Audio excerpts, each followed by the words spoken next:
Tell them how they're doing. No one has told me that they are, so I believe all the applicants are attending in person. All the applicants are in person and all the board members are here who are coming. All right.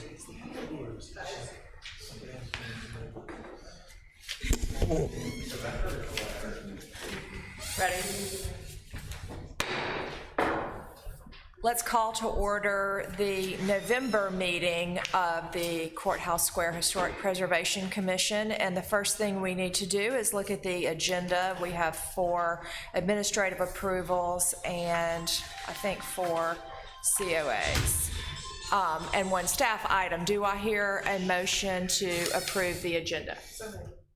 Amanda motions, and a second from Lee. All in favor of approving the agenda, say aye. Aye.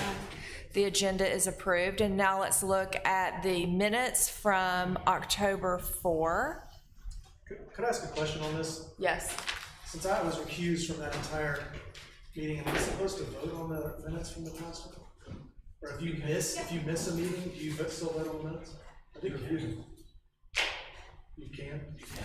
If you can watch it, you can watch a recording, you can watch it on YouTube. Good question, Stuart. It's a good question. Would you like to approve the... I'll motion to approve your minutes from last week. Okay, well, second, anybody? Second. And a second from Amanda. All in favor of approving the October minutes, say aye. Aye. Those are approved, and thank you. Moving on to administrative approvals, which we do not need to discuss, but just know that the staff did some things with signs and windows and some conduit around the square that were easy approvals for them, and thank you. And our first COA tonight is about the new park right next door. Kate, please tell us. Yes, I hope everyone visited the site. Okay. All right, I'm going to share my screen so you guys can see the plan.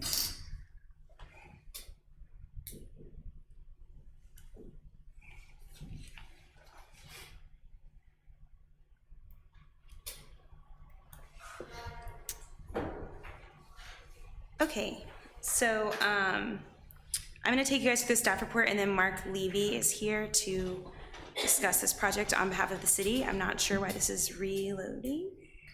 Here we go. The big one's for this one's not on. Hey, Michael, can we get the second screen on? Is that the big screen that's right in front of the commissioners is blank?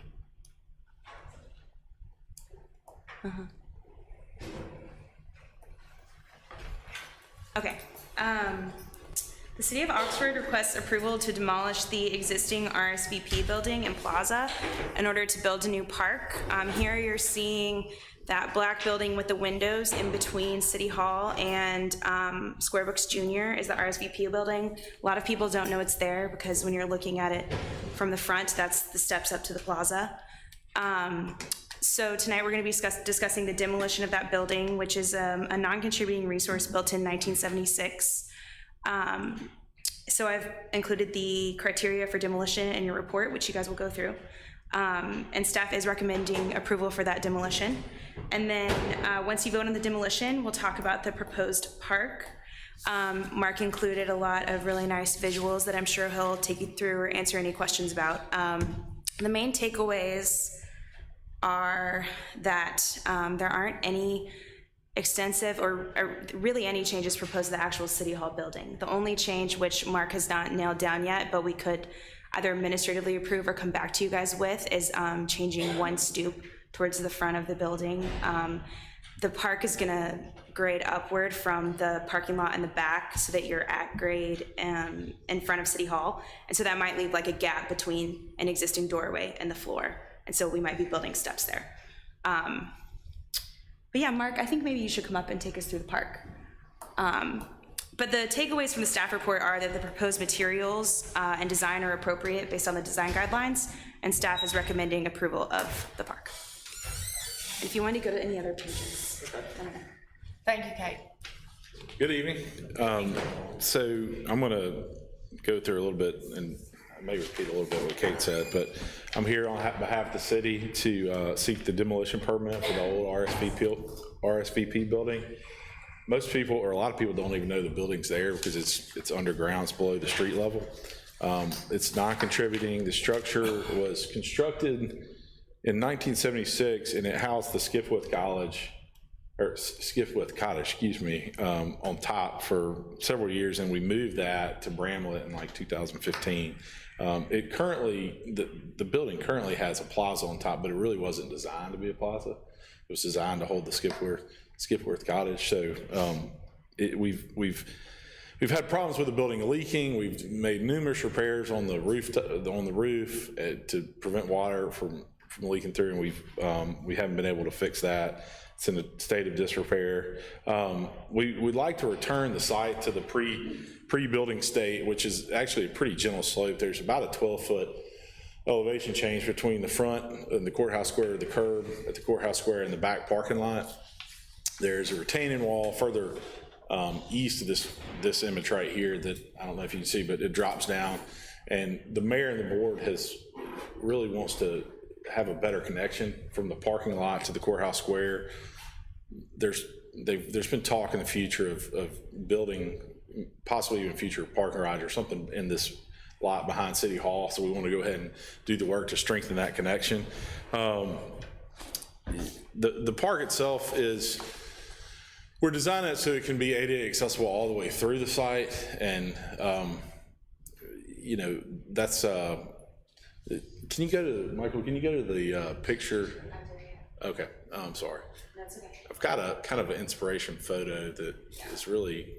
That's kind of the effect. But we're planning on using brick material, a lot of plantings.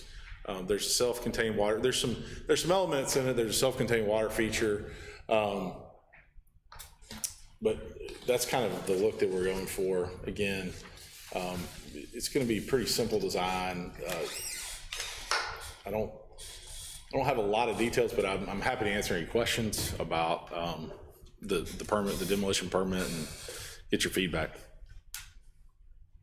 And we look at demolition at the same time that we look at whatever goes in its place, because we cannot just approve to demolish something. We have to then say, and we're okay with what goes in its place. So we can talk about both at the same time. This park, is it level with the sidewalk? The front sidewalk? Well, so there's a grade change between the front sidewalk and the back of the building. It drops down about 5 feet from the front sidewalk to the back of the building, another 5 or 6 feet from the back of the building to the lower parking lot. And that's where we might have some steps in the back. Well, there's enough room there with this kind of circuitous path to do a 1 foot drop for every 12 foot. Which is kind of a meandering. And then we'll have to, as Stuart pointed out, we'll have to add some landings in per ADA. You have to have a landing for every 30 inches of grade change. And so those aren't shown here, but we will add those to the drawing. Okay. It looks very pretty. What do y'all think? Looks great.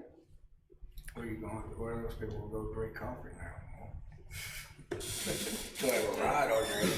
Yeah, there'll be some tables and chairs and seat walls. There's going to have to be some low walls, which we'll do similar to what we've done over here on East Jackson, which will be brick with a cast stone cap.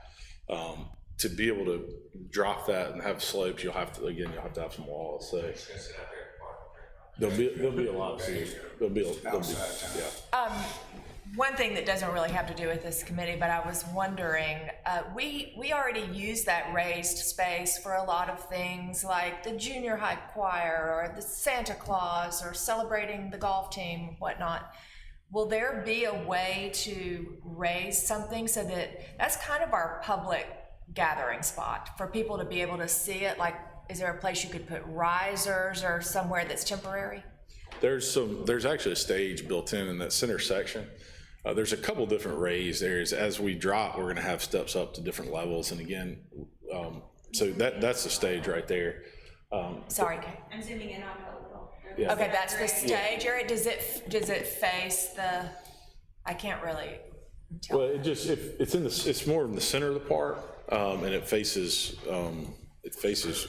south. But it's not designed to have a large crowd, but it's designed for like it can be it's a small stage. I mean, it's not. So that faces, Faces the wall. side of Square Books, yeah. okay, so there's not really room there for an audience to gather. Well, if you go up, you can sit. There's different places. That there's a flat area west, right there. You see that circle right there? That's a water feature, but the gray area around it is also raised. There's 2 steps up there. It's raised, so that you can. And there's just, I don't know if you see that brown kind of. There's a seat wall. There's seat walls built in, so there will be places to sit. It's not designed, to host a huge crowd. Yeah, we're not gonna have the golf team celebration out there by any means. No, it shouldn't be doing that now because it's not designed for that many people to be on. Well, where will we have it? We'll just Dorothy, I have had to, the same question yesterday walking around, and I think that right in front of City Hall is probably the place to do. I think there's enough just the space steps there. of City Hall. Yeah, Okay, that was my thought at least. That was my big concern about it too. yeah, because we do use it sometimes. Well, we have accessibility issues with the existing plaza as it is right now, so, we get, somebody, maybe a person with disabilities actually up onto that is a very big challenge for us. And Stuart and I had this conversation before. If we do the demo and we make changes, we'll come back before this commission if there's any significant changes. Sure. Yeah, I'll jump in since he's referenced, we talked beforehand, and in the interest of open meetings, I probably just need to go ahead and talk about what I talked to Mark about. Yeah, I mean, I think that, putting on designer hat and understanding issues of accessibility, I think that once this, because Mark said this is a very conceptual plan, and once it really goes into full design, I think that solving for the issues of accessibility are going to probably generate a very different plan in the end. And so I think in the end, we're going to be reviewing another, in my opinion, reviewing another plan, which is fine. I mean, if it were up to me, we approve a demolition and approve the concept of a park, and we know that we're just going to have to, we're going to see this thing again once the design is hashed out. And I'm ready to approve the demolition with not knowing anything going back in, because I think that building is horrible. Let's get rid of it. I don't know. But we're also planning on getting a post demolition survey to survey the site after the demolition. So you've got to know what you're working with, and you really can't know before it's gone. It's kind of a chicken or the egg. Yeah. The other thing I was going to bring up is I was a little disappointed that, we had a workshop, right? And I was allowed to listen in on it with this group from DC about how to sort of go about these civic projects. And they talked about how they include workshops and a lot of public input. And I know that's messy and hard. And I was a little disappointed that like all that didn't happen. I mean, I guess this is the time for public input, but I just, this is a major mark on the downtown, and questions like, where's the stage? We use that for a stage now. I feel like that should be put before, personally, the public in workshops, a committee to work on this. I mean, I love the design and concept, to me, I was disappointed that this wasn't treated as like what this group said, hold workshops, get community input, have input from a broad range, which is messy and difficult, and you get people talking about tax dollars and vagrants and all the messy stuff you don't want. But I don't know, I feel like that, in my opinion, that should happen and shouldn't be the Historic Preservation Committee doing, being the ones to review the design. To talk about usage, yeah. I just feel like it should be Agreed. personally a much bigger process, but that's my 2 cents. I personally am ready to, approve the concept, and the city can, do it how they want to, I guess. But If I were on if I were at the workshop, I might also ask, why do you have to lose that pretty magnolia tree? You can't work around that? It's to get the grades right. We're most likely have to take that out. I mean, we can try to keep, but on the just the rough grading I did for this, it was gonna be, we're gonna have a different level there, and we're gonna lose it anyway during construction. I mean, you're gonna have a lot of equipment on that. We've talked about moving that chiller, which is right inside there, and doing all that construction right around that tree. And then you've got the time capsule, which is gonna have to be relocated probably. So What about the holly tree that's in the little round bench? we might be able to transplant that, maybe, but because it is, you know, it's a holly, so it'll probably live if we can transplant it. But that, again, we have to, that all those grades are going to change to make it ADA accessible. Do you know where that chiller is going to go? Well, it's in this plan. We're talking about moving it to the back of the building, and we'll have to. We've got a ADA ramp to the back of the building now. We'll have to see that where that vehicle is. Take this spot. The big aggression thing back there. Is this the city's HVAC unit right here in the corner?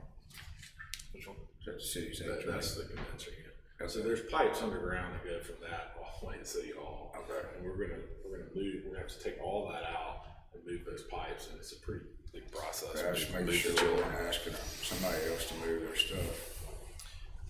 The other question I had is, does the emergency stair from second floor of City Hall stay?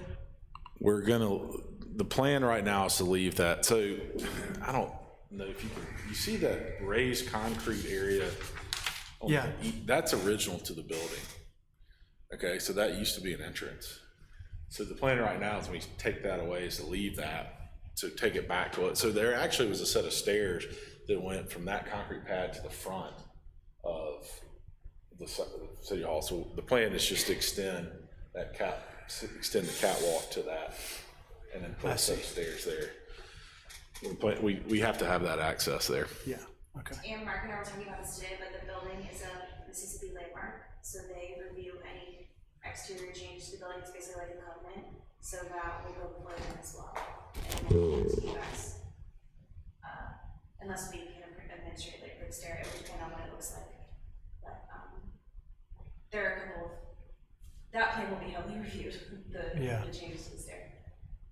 And Stuart, talking about the ADA, if we have to make if we have to make changes, it may be toward this backside. I think the front, there's not a lot of elevation change between this flat area here at the front. It's not as drastic as it is in the back. Yeah. But we're really trying to get away from switchback. Right, and I was just about to say that. And that's the whole, that's pushing the concept at this point. Yeah, I love that. You know, universal design, not switchback ramps that makes someone non-ambulatory have to go off and use that ramp over there. Yeah. I think it's great. I personally, I mean, I love it. I look forward to seeing the final design. What else? Have you talked to the Howarth, whichever Howarth owns Square Junior, about how? I haven't. So we had a demolition. We had that building test for asbestos, and thankfully it doesn't have asbestos. And we're having a structural, or the board's going to consider a proposal from a structural engineer to look at removing that and how it affects things around it. There's about a 2-foot gap between the building and the Square Books Junior, but the front concrete is actually poured all the way to it, and so he's going to inspect all that before we, you know, if it's approved, we would. It's we got to advertise. I mean, it's a process. We got to advertise, wait weeks to get our bids back, and then the idea would be to do the demo if we can first part of the year, and then start construction in late spring, maybe early summer. That's the tentative schedule right now.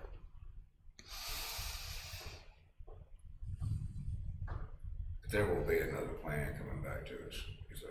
If there's any significant changes, which, you know, there likely will be, because this is a CD. You know, I mean, this is construction. I mean, this is a concept plan. So It's gonna leave you some wiggle room. And we also need to know what we're voting on too. And I know we approved it subject to the city coming back with their final plan. Could we read the criteria for demolition to the record? Perhaps Andy can. I cannot get them to come up on my computer. I see you have a printed copy. Or yeah, if you'll hand me a printed copy, I'll read them. Thank you. These are the criteria to demolish something. Let's consider the individual architectural, cultural, and/or historical significance of the resource. Well, I'm sure some good meetings have happened in that room. That's true. We've had Thanksgiving there several times, City Hall. Oh, well, that's important. Quite a bit of history there. Yeah. That, I bet those were some fun days. Okay. Number B, the commission shall consider the importance or contribution of the resource to the architectural character of the district. I mean, from the street, it's some steps, so Yes.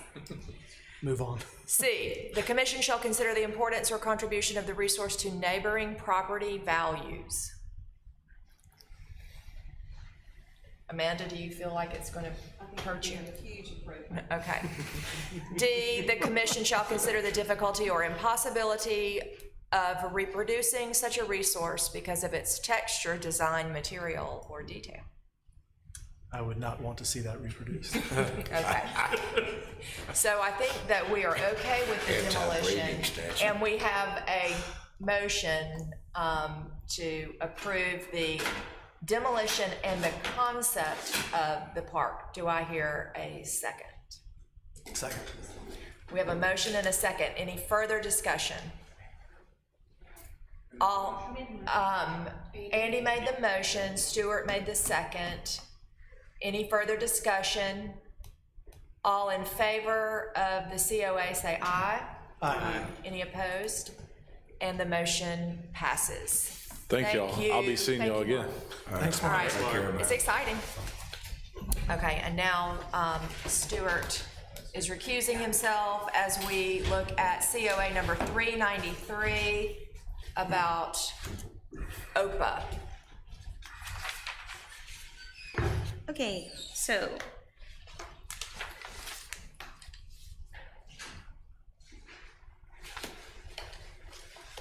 we'll note for the record that Commissioner Stuart Poval recused for this case. We're here to review signage for 306 South Lamar Boulevard. That's the building that most recently had Gus's Chicken, for some context, and it's now going to be OPA. The applicant requests approval to install new signage above the existing storefront. Here's the rendering that was provided. I will note, and I think you brought the sample, right? But the color is much more muted than in this rendering, in the sample, which, and I'm sure we'll give him a chance to speak in a minute. The new 54-inch by 30-inch painted metal sign would float 2 inches off of the wall and feature LED backlighting. Based on the proposal, it seems the most similar lighting would be like the backlighting at the sign recently approved at the new Japanese restaurant, and that's in the Mesquite Chop House, and the new sign at St. Leo, rather than individually lighted letters. The applicant has mocked up a proposed sign and has been using it as a temporary sign advertising the business, and that shows that the proposed color of the sign is a dark muted blue. The sign meets the design guidelines recommendations that simple, straightforward lettering is best and avoids flamboyant, overly fancy lettering or garish colors. The sign also meets the size requirements of the Land Development Code found in section 7.3.1.c.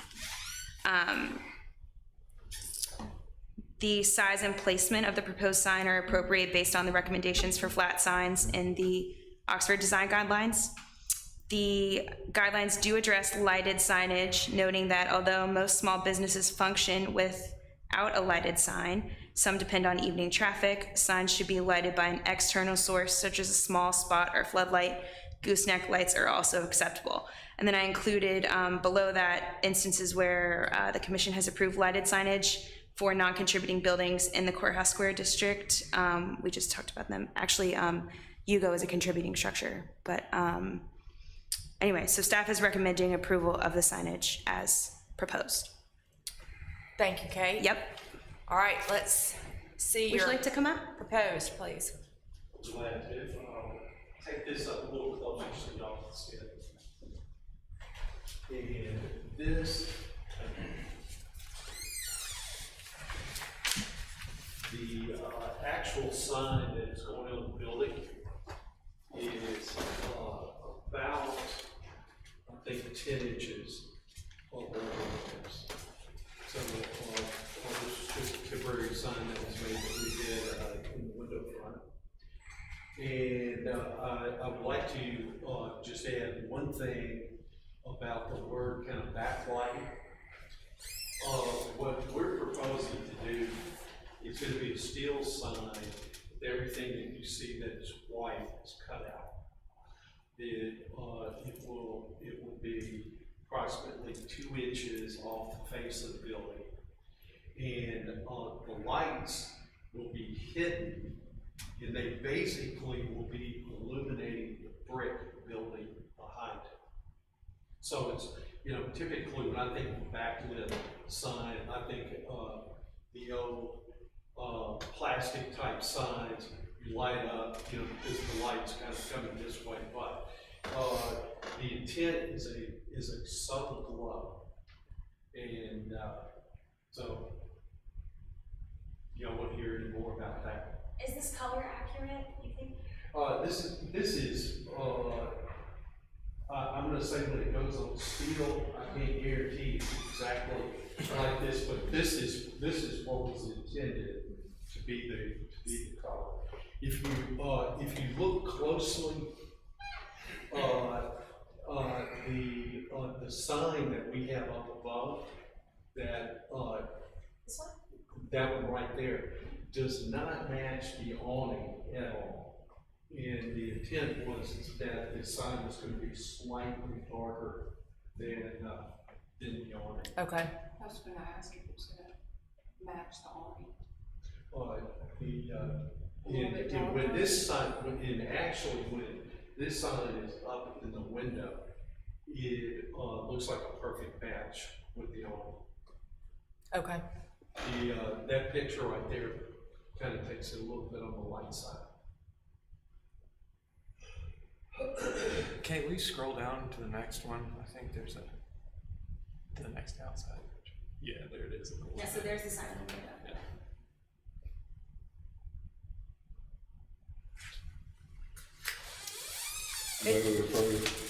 Second.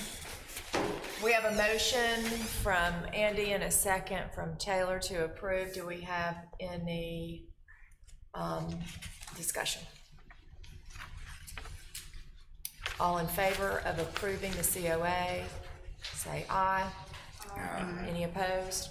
The sign is approved. Thank you and good luck. So thank you.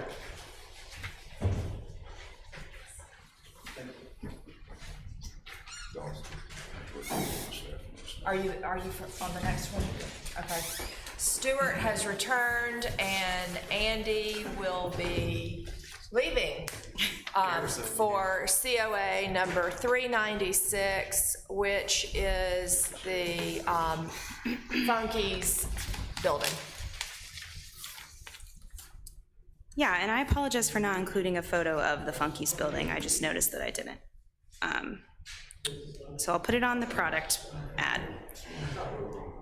So the applicant at 1010 Jackson Avenue East, which is the original Funky's building, so the contributing structure there, not the, He's back. Sorry, can't read agenda. It's another one.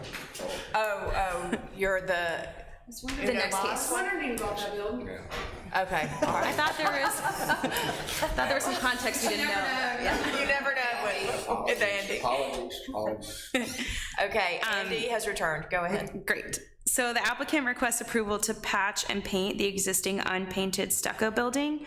2 products are proposed for use: a mineral silicate filler putty and the Soldalit silicate paint system.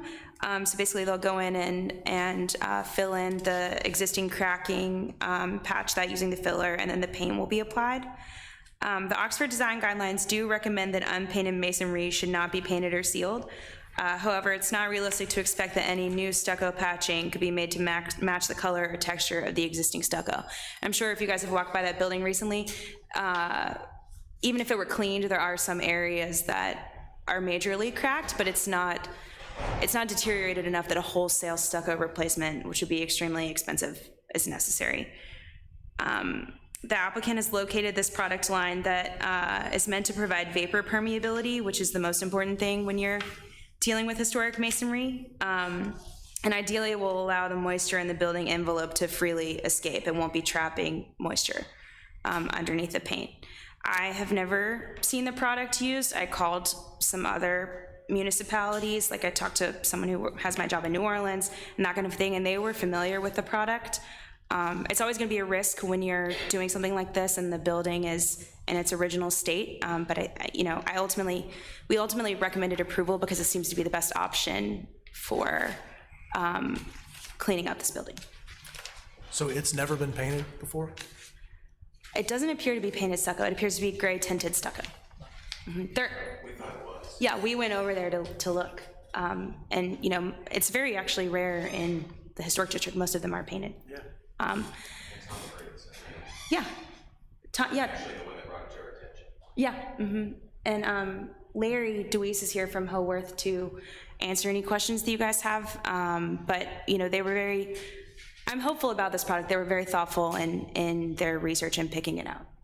So will it just fill the cracks, and two questions, and what is currently on the new part? What is that material called? I believe that's just paint, right? Paint on what? Do you want to come up? I'll let the architect answer Okay. the question. Hi, Larry. First, we'll just fill the cracks. And now there's another product that, I don't know if Kate explained, the paint is the finish coat, but the cracking, filling the cracks, you gotta gouge them out and fill it back with a product. It's also in the report. It's a, what was it called? Masonry spackle. Yeah, it's a filler. It's a compatible. It's made by the same folks, made for that purpose. And then as far as your second question, what's on the new building? The front of the new building, which part of the new building? The front. The front of the new building is authentic stucco. And it has a finished stucco colored coat on it. The rest of the building is a cement board that has a textured paint to look like stucco on it, but the actual front of the building facing the public view is actual stucco with a finish coat of stucco. The big question is, this will look similar to that of the new one. Right, it won't be like that first picture that Kate showed up there. That was scary. Yeah. Yeah. No, it will, intent is to match the color of the new building, which is a muted gray, neutral. So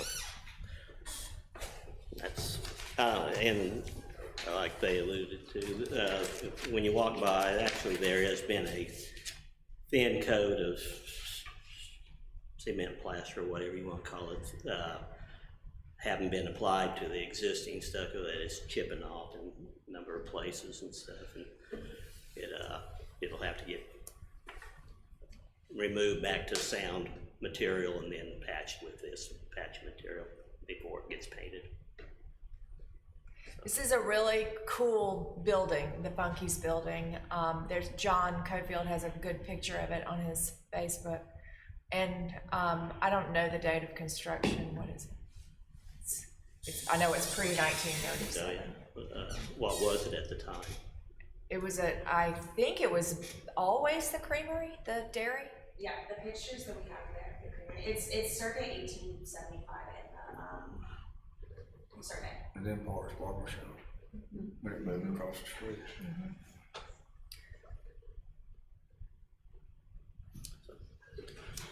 Anything else? Thank you. Almost. Stay. Motion Appreciate approved. you catching me.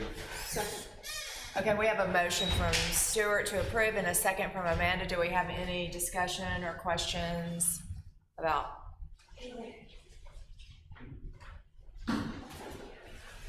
Hearing no discussion, all in favor of approving the COA, say aye. Aye. Any opposed? It passes. Larry, you may proceed. You have passed. Thank you. Okay, now, Can you remind me, I need to pay for it? yes, yes, send us each a check, please. Please don't. Can you take that out of the record, please? Take that out of the minutes. Thank you. All right, now we will look at 397 Uno Mas in the old St. Leo's building. Goodbye, Andy.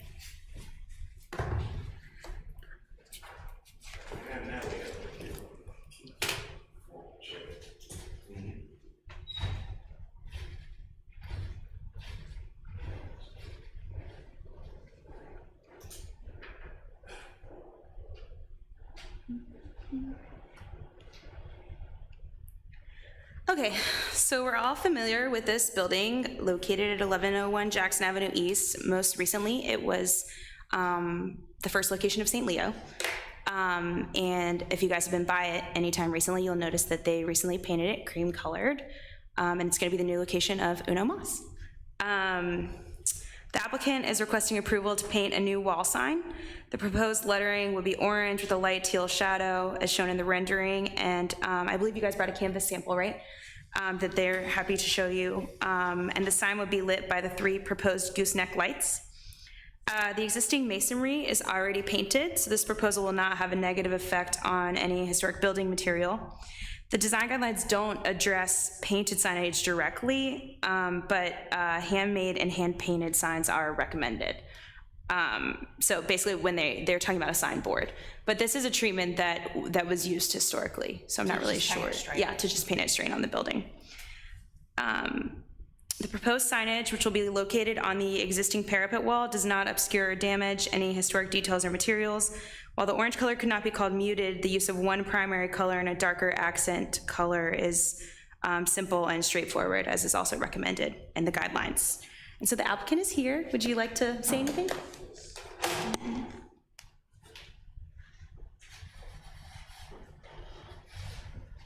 How are you? Hi. Good. Doing well. I'm Elijah. I do the marketing for the Mas. So we've done a small sample of the signage for the front of the building. As she mentioned, we've got the orange, which is our primary color, with a light teal background. And we're gonna have the lines as well, the design coming through. The front of the building is 10 feet long, so it gives us 10 square feet of signage space, which we plan to use every bit of. And it'll be on stucco there. This is a wood sample, but that's a stucco front on the top. And we're gonna have 3 barn lights above, and all the wiring will be done behind the roof, behind the face up there. It should be really clean and simple, and I think it'll bring a good little fresh look in addition to the square. And is that the actual color that you have? Yes, this is the down to the hex code, that color. Questions? I love it. I do too. We love it. Awesome. Love that you love it. Motion to approve. Second. We have a motion from Amanda and a second from Taylor. Any further discussion? All in favor, say aye. Aye. The motion is approved. Thank you. Look forward to seeing y'all at Uno Mas. Is this a second location or are you moving to this location? We're moving. Okay, Yes. great. Congratulations. Good move. Could I ask a question, not of you, but of staff? Now, what if this building was not previously painted? We'd probably recommend that. Okay. Or encourage them to hand paint a sign. Right. A wooden sign. And mount it into the mortar joints. It's just curious to me because it's a historic treatment, painting right on the building. It absolutely is, unquestionably, and would often have been painted on an unpainted building. You know what I mean? So, but if that's a historic move, but we would say if it's not painted, you can't do that historic move. I mean, I get it. I think we would and should. I just think it's interesting. Because it's not history anymore. I think, I'm not talking with Ben, it's just for me, it's more about holding the line on unpainted masonry. Yeah. Just because it can be so damaging and the way that commercial properties change ownership. You know, it's more of a permanent treatment for an unpainted building Mhm. paint a sign, because then what are you gonna do? You're gonna have to paint over Paint the over sign. it, yeah. And maybe that is what they did historically, but, we have such an issue, especially in the residential districts, with being unpainted masonry, that I think we would stick with, paint a sign board, or even for people that have unpainted masonry, have talked about a mural. They're, like, when Ben was in, wherever you were at Biloxi the other day, they were, putting up, it's like a giant wood board mounted to the building, and that was hanging off the building. So like our mural in the back that's on the retaining wall, they actually have a greetings from Biloxi, but it's actually on a mounted board that they then mount to the building. That's one way to handle it. It's interesting, over the years, I remember going back and looking at painted signage. I think there was I may be wrong, but I think there was an RC Cola sign that was over on the wall where Roosters is. I think there was also one by Smitty's in that area. I think there was one. And then there was the music shop that was a wonderful surprise when remember that man? Callaway's, yeah. The Callaway music shop. That's right. So That's probably our only one in 16. that I can think of. I have a question about the mural on the side of the building. That it's painted. Uh-huh. That's painted on the side of the building. So, it's painted, right? It's a painted facade, and so paint color we don't really regulate. Where we regulate is on signage, and Right. so. But I know once we had before us a mural, and I didn't, and I don't remember talking about another mural, but Andy needs to Andy come in. needs to. So Yeah, I was gonna bring that up too. Yeah, when Earl came in. there's, Right. yeah, And we probably would like an update on that, because we did discuss it and then y'all decided something, so whenever would be a good time to tell us. we didn't discuss that though, this building, did we? No, we talked about having a mural rule in general, and I think now you have one. It's we don't. Okay. We don't have one other than whether or not it's signage related. And so if it advertises a product or the name of the business, then it's signage. Otherwise, we don't regulate paint, and if it's on other than if it's on unpainted masonry, then we get into it. If not, then I'm sorry, maybe I said that backwards. And then if not, then we don't. So Can't paint unpainted a mural on that. and we don't regulate the color of paint and things like that. So it's difficult. And I can tell you that nearly every historic district in America is dealing with this right now, to the point where there's even lawsuits in local, maybe federal court by now over content-based regulation and artistic expression, and it's a extremely slippery slope, and it's something that we keep working on, and it's hard. It's hard for us to regulate it. It's hard other than if it's on painted masonry. It's no different than I think store facades where they paint the colors. We don't dictate the color. So, therefore, the overstreets would be allowed to have Earl Dismuke do that project that he was in charge of, that he came before us for. If it's on It's painted. Existing paint. It's painted, existing, non-contributing, isn't it painted? I don't think it is. I thought it think was it's painted unpainted. red, it's brick, it's like brick color, okay. So It's painted, right? I thought it was a red paint. Yeah, I think on the back portion it was painted, Maybe. It's the back, it's like the It's on the side, it's not the backside. front. and it's like CMU block, if I remember right, on a portion of it that's painted. I may be. You're right, I think you're right. Yeah. I think it's painted. It's like a terracotta color. Yeah, yeah. It's made to look like brick, I'm sure. Let me throw another one out. The image that I think we all gasped when we first got to it of the last applicant, the really colorful building. Someone comes in on, let's take the Uno Mas building and says, we want to do that to this building, which is painted masonry. They can do it. Because it's already been painted. As long as it's not the sign has to be Doesn't approved. regulate paint color. Just color of signage. Ooh, that's scary. One of my favorite shoes. Yeah, my favorite shoe. Shouldn't call it one now, but.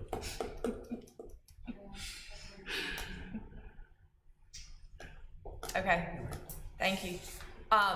We have one more thing, and that's the survey. Right. Let me say one more thing. Okay, yes. We've had a lot of interest about murals in the historic district. And we've evaluated, we've looked at policy. We struggled with that. We worked with our city attorney in trying to develop a way that we could facilitate them, but also provide some basic regulations. It's difficult because we can't get into content. I don't think that we necessarily want to get into content. That was met with, I don't know, a little bit of this and a little bit of that. Some people in favor of it, some people against it, and it was that was difficult. We've tried to speak with our counterparts in other communities, both in and out of the state, and I can tell you they're all dealing with it. That was a specific thing that I was looking for in Biloxi, is how are they facilitating murals in historic districts, and they're doing it just like we are, and that if it's painted, existing painted masonry, that's one thing, and then if it's not, then it's something that they come before the commission with a mounted board that then they could affix to the building, so it's not permanent and it doesn't cause irreparable harm. We've even gone to the extent of researching in, I think it was Cincinnati. I think it was the Cincinnati Arts District, where they were actually celebrated for what they did, and they managed to find they had like I'm gonna call it an application. It was a type of film that you were able to actually affix to the building that they have determined does not do any harm to the building, and then you could paint on top of that. It's removable. Supposedly it's breathable. We talked about if we went that route, maybe we would do a patch test and apply it to maybe an unimportant side of City Hall and see how it aged and what kind of moisture issues came up. And you know, I've never done so much work on something to not come out with an outcome, but it's just like, I don't know what it's called, like for the law, but there's not like an accepted, like, nobody has an ordinance that they're not getting sued over that's working, it seems like. Okay. You know? So we're trying. Yeah. Okay. We're looking at it. Yeah. So, All right. anyway. Hey, y'all are good to go. I don't have to sit here for this. I really wanted to hear. Oh, okay. Well, they're painting a mural, so. Yeah, you might. I like it. Love municipal laws. Yeah. Yeah, cool. Oh, yeah. Thank you. You too. Okay, survey. So the survey update. We talked about, I showed you guys the map a few months ago that we're working on, and we had some questions about properties that had changed status. This is the Courthouse Square list, so there's 130 properties in the Courthouse Square, and we went through. And this is online for you guys to look at. I didn't put it up until this afternoon because I was still totaling it up. But if you guys want to go look at it. The public hearing that we've advertised for, which the reason we're having a public hearing is because the North and South Lamar districts, the boundaries are changing slightly. So that is required to be noticed publicly. So we're having an overall hearing for all questions and public input related to the survey at the November 15th meeting of the Historic Preservation Commission. So you'll see that we have about 32 properties total that changed status in the Courthouse Square. And like we talked about last time, some of those were that properties were brought back into compliance, like for instance, the removal of the mansard at Two Stick, and things like that. But anyway, all of this information will be available on the map, which we're hoping to have up soon, like imminently, like the end of the week. Yeah. I would say soon. Yeah. We had a few, in going through to make these lists, we had a few surveys that were missing in the other districts, and so our consultant has come back. Okay, so they'll be up with a picture of them, so we don't have to Yes. wonder what that And I'm happy to send you guys that link once we put it up. And it looks like we have so many more that went to non-contributing than to change to contributing. Yes, that's accurate. Yeah. So, but this survey was from, this is the oldest historic district survey, and it was from like 1983 when this was put on the National Register. And then there wasn't a local district in place until like 2005. So a lot of those changes actually occurred between the survey and putting the district in place. Mostly balconies, you know, those kinds of changes. So it looks kind of dire, but I don't actually think that's a reflection of the commission's work. What y'all do to the Lamar areas? Did you just take in some areas or did you drop some? So you know, right now we currently have 5 historic districts. There's North Lamar, Jefferson Madison, South Lamar, and Depot. And we only had 3 National Register districts, which were North Lamar, Courthouse Square, and South Lamar. And it was very confusing for people who would call, especially people who are not well versed in the Historic Commission or anything like that, because really the National Register district doesn't do anything unless there's a federal project affecting that area. But people would say, well, I'm in this district, I'm also in this district. And so it made more sense to us to just have the 3 districts. So that's the main change. And then there were some properties, I'd say less than 20, that were actually removed from the district just because they're not contributing at all, and that was the recommendation of our consultant. Okay. But it was also to align the boundary of the national. Right. The national. Yeah. district. So like the National Register district had left those out, and the local district had included them, and there was really no need since they mostly are not anywhere close to contributing. Right. So we wanted it to be more straightforward. So. You might recall, for example, the within the other district, but the Caradines, their house, the historic boundary actually goes right through the middle of their house. So part of it's in, part of it's out. We didn't know why. It's been altered so much, it's not contributing, so we modified the boundary to be basically with the property. Right after they finished a big renovation that went before the commission. Yeah. We told him, but he knew. So the advertisement for the public hearing, though, is specifically for the modification of the boundary lines. The surveys are, we can begin using the surveys now, but we wanted to do this in one fell swoop, have a full conversation about these things, but, the status of those elements are really not up for debate. Those are, based on a consultant that was approved and. By the Department of Archives and History. That's right. Mm-hmm. So. Yep. Okay, Great. thank you. Yeah. Anything else from staff? All right, do we have a motion to adjourn until December? Oh, you know what, we always change the December meeting, don't we? We do? Because of the Christmas parade? Yeah. Oh, when is the Christmas parade? It's the first Monday of December. Cool. So, sorry, I actually love the Christmas parade. You need to mark it on your calendar, leave the office at 3. I actually attend the Christmas parade. I just didn't remember it was on that date. What would you guys think about? So we've done it multiple ways. We've actually moved it to different days, but I think a lot of times we move it earlier in the afternoon. So like 4 o'clock, so that way hopefully we get out and we're done. We can just as easily make it on that Wednesday or Thursday at noon and have a lunch meeting. The only thing is that Lori Beth wouldn't be able to come. It's at noon. Oh, yeah, probably best to avoid a noon meeting since we have a teacher who cannot leave students unattended. So if you guys wanted to move it to Wednesday the 8th or Thursday the 9th? How about we work to find a date and we'll work with you. I think Lori Beth actually was able to attend a meeting. She could at 11, yeah. 11, so why don't we work to reach out to her and see if there's a time that afternoon, so it's midday, because those typically work best, and then we'll communicate that and we'll advertise appropriately. I can send out another doodle if that worked. Yeah, that's great. All right, we'll wait to hear from you on the December meeting, and I think Andy had made a motion to adjourn. Second, Second. Second. All in favor of adjourning, say aye. We're adjourned. Happy Thanksgiving.